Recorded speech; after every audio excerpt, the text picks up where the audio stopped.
नमस्कार श्रोते हो, श्री स्वामी समर्थ. संजीवनी स्वामी कृपेची भाग 1 यामध्ये आपले स्वागत आहे. या पुस्तकामध्ये आपल्याला स्वामी कृपेची अनुभूती जाणून घ्यायला मिळेल. चला तर वळूयात स्वामींच्या 9व्या अनुभूतीकडे. श्री स्वामी समर्थ. नको डगमगू, स्वामी देतील साथ. एक दिवस मी व माझा भाऊ दिल्लीवरून पुण्याकडे येण्यासाठी निघालो.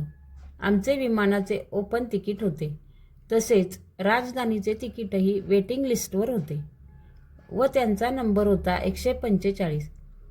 ज्या दिवशी निघायचे त्याच दिवशी सकाळी कॉम्प्युटरवर चेक केले तर वेटिंगचा नंबर 145 वरून 134 वर आला होता.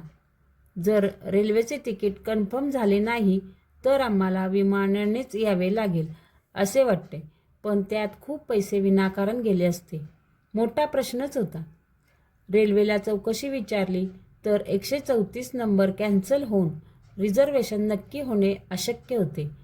शेवटी रेल्वेने जाण्याची आयडिया रद्द करून विमानानेच जावे लागणार असे ठरवून बॅग घेऊन खाली उतरलो.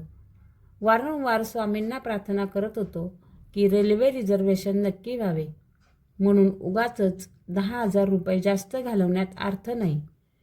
जाताना शेवटचे एकदा पाहावे म्हणून इंटरनेटवर चेक केले तर चक्क अर्ध्या तासात 134 नंबर वेटिंग लिस्ट असून आमचे रिझर्वेशन नक्की झाले व आमचे बरेच पैसे वाचले. दिल्ली व मुंबई राजधानी गाडीचे 134 वेटिंगचे नंबर नक्की होणे हा स्वामींचाच चमत्कार म्हणावा लागेल. श्री स्वामी समर्थ. श्रोते हो, आजच्या अनुभूतीनुसार स्वामी आपल्याला कोणत्याही संकटात एकटे सोडत नाही. पुढच्या अनुभूतीसाठी चॅनलला लाईक करा, शेअर करा आणि सबस्क्राईब करा.